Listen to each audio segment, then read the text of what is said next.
Donc bonjour, je m'appelle Rémi Dodini, je suis le délégué à la sécurité numérique de l'ANSSI pour l'Occitanie. J'ai bientôt 50 ans, je suis ingénieur de formation en télécommunications, électronique. J'ai eu un parcours assez atypique avec tantôt de l'activité dans le secteur public ou dans le secteur privé, très souvent lié au monde de la défense, avec différentes casquettes, que ce soit travailler dans un CESTI, donc un laboratoire d'attaque matérielle, travailler en tant que RSSI d'un grand groupe industriel, et puis plusieurs missions variées au sein de l'ANSSI.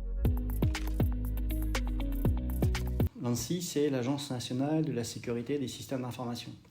C'est un service de la Première ministre, et qui est ce qu'on appelle un service à compétence nationale. Ça veut dire que l'ANSSI endosse la responsabilité d'être une autorité nationale en matière de cyberdéfense. Donc c'est le chef de file de la protection numérique, donc de la cyberdéfense au niveau ministériel. L'ANSSI a 4 missions. La première mission, c'est connaître la menace et savoir à quoi on a affaire dans le milieu numérique. La deuxième mission, c'est partager sur cette menace, faire prendre conscience de la menace et des bons moyens de s'en prémunir. La troisième mission, c'est accompagner. Accompagner, c'est justement expliquer, monter des dispositifs qui vont pouvoir accompagner les entreprises, les collectivités locales, les citoyens, pour pouvoir se prémunir ou réagir face à la menace. Et notre quatrième mission, pour nos bénéficiaires directs, c'est défendre les systèmes d'information avec une capacité opérationnelle où on a des agents qui sont en veille sur des activités de cyberdéfense. Alors, les dossiers, il y en a beaucoup. On intervient aussi bien sur des aspects opérationnels, c'est-à-dire des opérations de cyberdéfense, où on doit aller faire de la lutte active contre une attaque, contre de l'espionnage. Typiquement, préparation de la Coupe du Monde de rugby 2023, les Jeux Olympiques 2024, pour laquelle l'ANSSI a eu la commande de la part de la Première ministre d'assurer et de mettre en œuvre la partie cybersécurité. Je vais donner un exemple très concret. On a fait un exercice. On a tel incident en région, sur un stade victime d'une attaque numérique. Quelles sont les séquences dans lesquelles on doit réagir, à partir de quand on déclare la crise, quel type de crise, etc. Depuis 6 ans, l'ANSSI a déployé un réseau de délégués en région, un ou une délégués, voire 2, qui sont accueillis en fait par le préfet de région, pour faire un relais territorial sur les actions et les politiques publiques en matière de cybersécurité. À l'échelon régional, le portefeuille, c'est tout le monde. Et ça, c'est très important parce que ça nous permet d'être présents sur 3 grands sujets qui sont les sujets de la coordination territoriale à laquelle j'appartiens. Le premier sujet, c'est la sécurité économique. La cybersécurité, c'est un des axes majeurs d'atteinte en fait, de nos entreprises en matière d'économie. En deuxième grande action, l'accompagnement des collectivités locales. Et en 2020 a été décidé le plan France Relance, de relancer en fait l'économie après la crise sanitaire. Cette relance économique, elle ne peut pas se faire sans stabilité numérique en fait. Et donc il y a plus de 60 millions d'euros qui ont été consacrés en fait à des parcours de sécurisation de collectivités. Et rien que sur l'Occitanie, on a plus d'une centaine de collectivités territoriales qu'on a accompagnées. Troisième action, moi je l'appelle préparer l'avenir. Accompagner la nation dans les défis auxquels on a à faire face vis-à-vis du numérique. Et ces défis-là, c'est l'enseignement. Il faut assurer les filières, il faut faire émerger les filières, accompagner la création, on donne des cours également. Rencontrer les entreprises innovantes pour les éveiller en fait aux problématiques de sécurité économique. Et puis c'est tout ce qu'on appelle en fait la PPST, la protection du patrimoine scientifique et technique. Les menaces principales qu'on traite au niveau de la sous-direction des opérations, c'est de l'espionnage économique ou stratégique.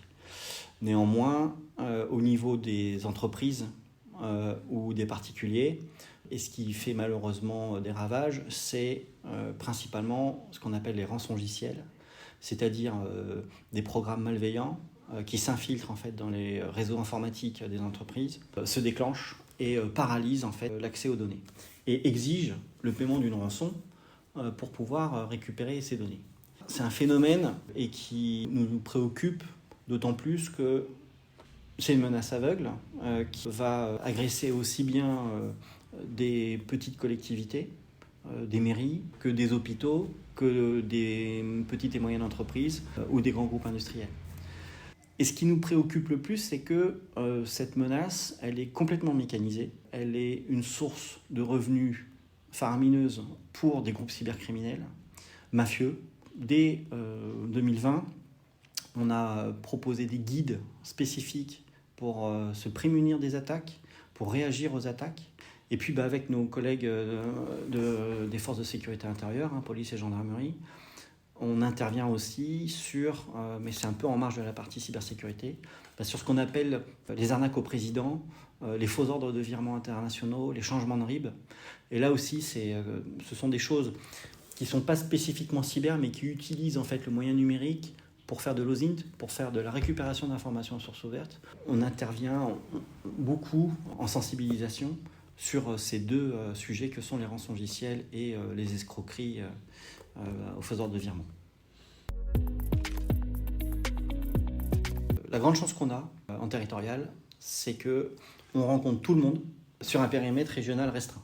Alors restreint, entre guillemets, parce que l'Occitanie, ce n'est pas la plus petite des régions.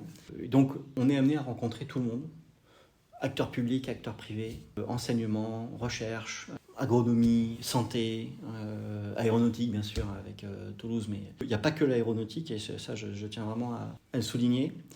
Ça incarne vraiment l'esprit de l'ANSSI, de dire qu'on fait de la cybersécurité au profit de tous, public, privé, petit et grand.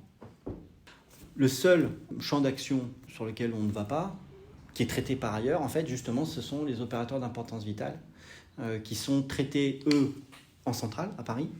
Alors là où on triche un petit peu, c'est que justement, nos collègues qui sont à Paris, parfois quand ils ont besoin de rencontrer un opérateur d'importance vitale qui est en région, on a plus vite fait, nous, de prendre notre voiture et de faire à 30 km que eux de prendre l'avion. Donc parfois, on est mandaté, et au final, on rencontre aussi des opérateurs d'importance vitale. Grosso modo, il y en a 200 en France, mais la liste, elle est classifiée de défense. Le transport, la santé, la partie finance, la partie énergie. Donc, même si sur les 200, bien entendu, dont on ne dit pas le nom, on peut imaginer que la SNCF, bien entendu, est un opérateur d'importance vitale, que l'électricité comme EDF, ils sont certainement dans la liste des 200.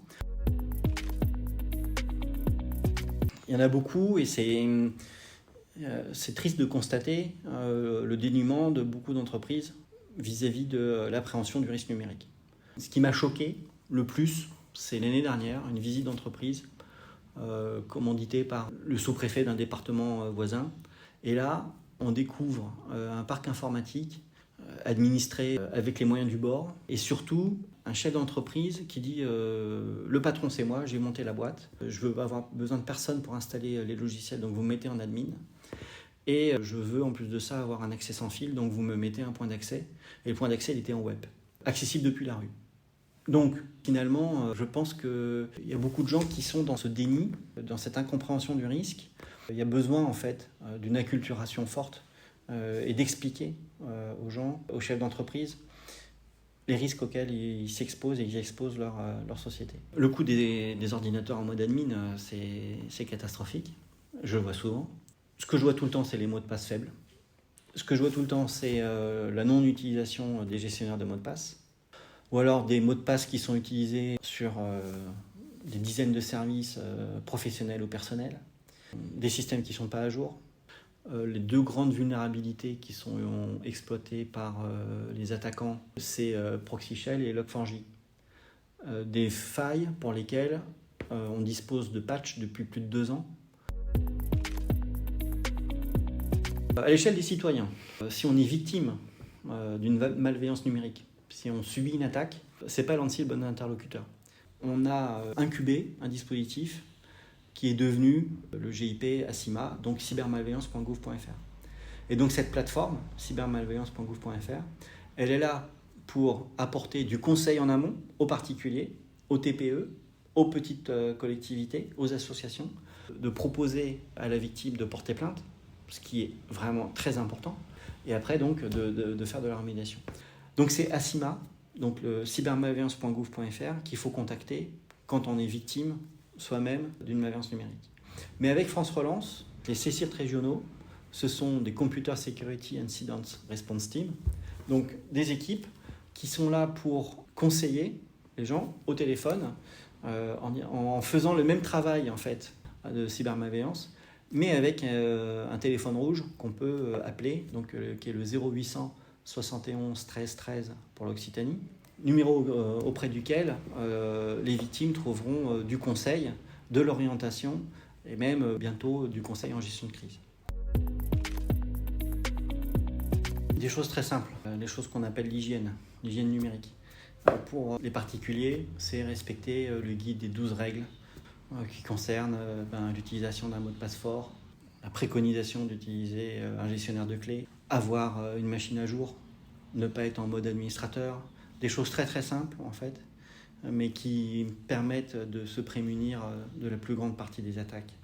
Pour les entreprises, on a sorti un guide l'année dernière, les 13 questions à se poser quand on a une TPE-PME.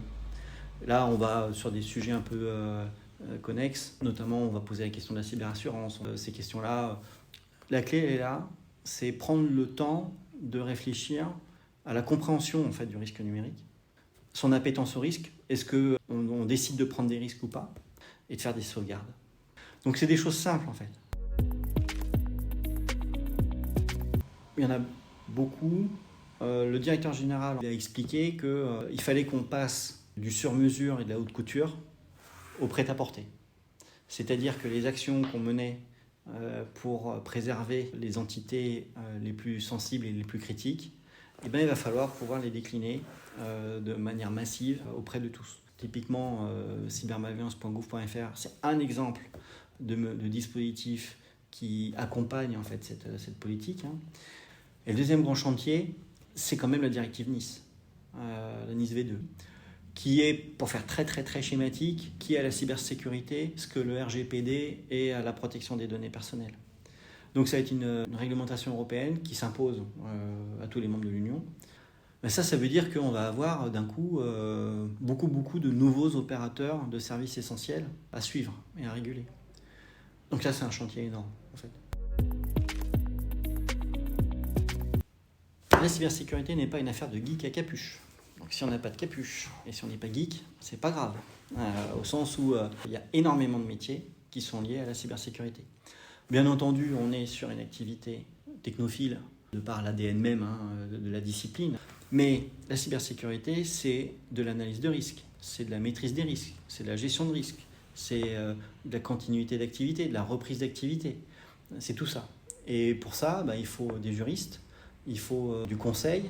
Toutes les opportunités de carrière sont présentes sur le site talent.ssi.gouv.fr. L'ANSSI a un plan de recrutement assez ambitieux, plusieurs dizaines, voire centaines en fait, d'agents. Aujourd'hui, on est 600. La taille visée à moyen terme, c'est 800. Je prends mon exemple. Moi, mon poste précédent, j'étais RSSI d'un grand groupe industriel. Mon collègue est militaire de carrière. En Bourgogne-Franche-Comté, ma collègue vient du monde de l'imprimerie. En Centre-Val de Loire, c'est un collègue qui vient du domaine des registrars. Tous les profils sont intéressants pour peu qu'on soit motivé par ces questions, pas que techniques. Dans la vie de tous les jours, il ne faut pas être parano. Il ne faut pas croire qu'on a des centaines de hackers qui en permanence attaquent votre entreprise ou votre ordinateur. Donc il ne faut pas être parano, mais il ne faut pas être naïf. Voilà. Et il faut bien se rendre compte que l'espace numérique, c'est un espace dangereux, où tout le monde n'est pas gentil, où tout le monde n'a pas de bonnes intentions. Donc il faut rester cyber vigilant.